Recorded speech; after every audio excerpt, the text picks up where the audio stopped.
Friends, it is an honor and a privilege to be here with you today. The protests that have swept not just Scotland and the UK, but the whole world send a crystal clear message that while our cowardly politicians and leaders hide behind the flimsiest and most pathetic excuses, that the world, the people, stand with Palestine, that the tide is turning and that we will win. Palestine will be free. But it has also been an honor and a privilege to come to these marches week in, week out, alongside thousands of other Jewish people here in Scotland and around the world, who like me, have watched not just Israel's atrocities and war crimes with horror and disgust, but have watched with horror and disgust as our politicians have used our historic suffering to justify them. So I am here today, not despite my Jewishness, but because of it.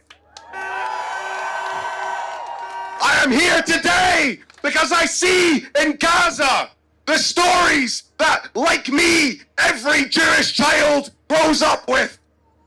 When Israel's military is bombing schools and refugee camps and mosques and hospitals.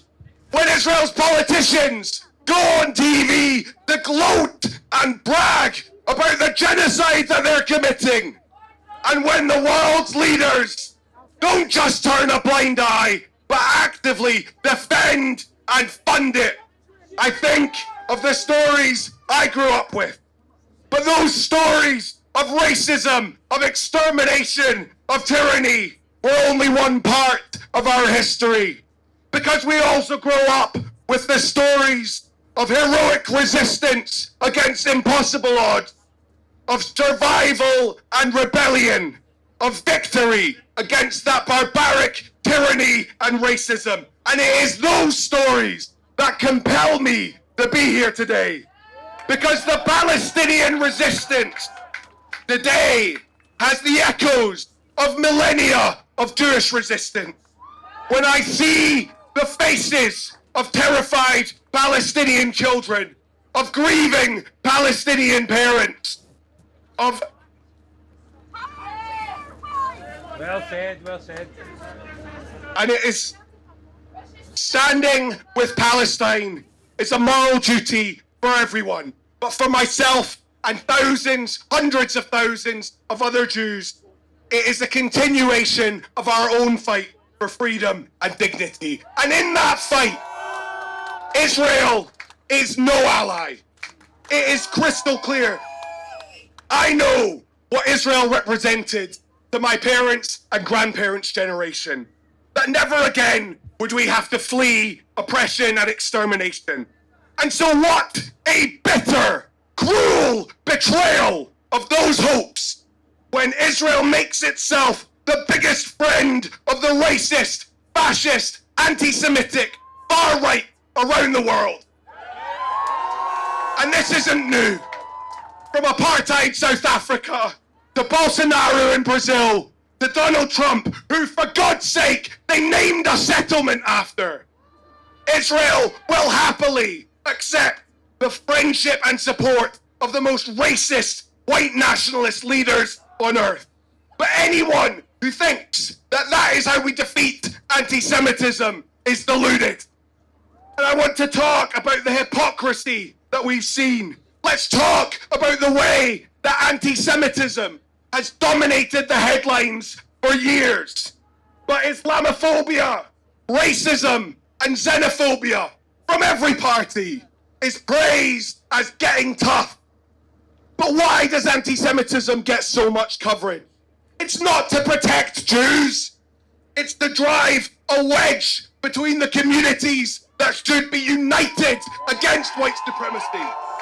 It makes a mockery of anti-racism. But we cannot and we will not let them break that unity. And shame on anyone who tries to lift up one community by throwing the others under the bus. The rights and safety of Jews cannot be separated from the rights and safety of Muslims, of migrants, of trans people, of women, of trade unionists. And that is why we say, unapologetically and uncowed by the slander and the lies, that from the river to the sea, that we won't accept freedom in a cage.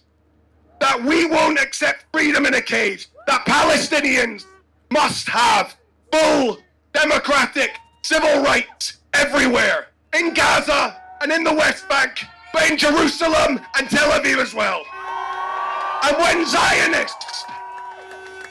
Zionists tell us that that is a cry to destroy Israel or to commit genocide, they tell us far more about their project than about ours.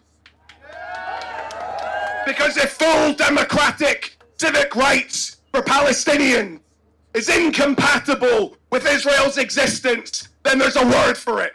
It's apartheid. Friends, I'll finish with this. In the darkest days of the Holocaust and the pogroms, there was a defiant slogan of survival in Yiddish. Wir werden sie überleben. We will outlive them. And we will. A day is coming soon when Israel's terror and butchery will end. We will outlive the occupation. Palestine will outlive the occupation. And know that history will vindicate us. Thank you.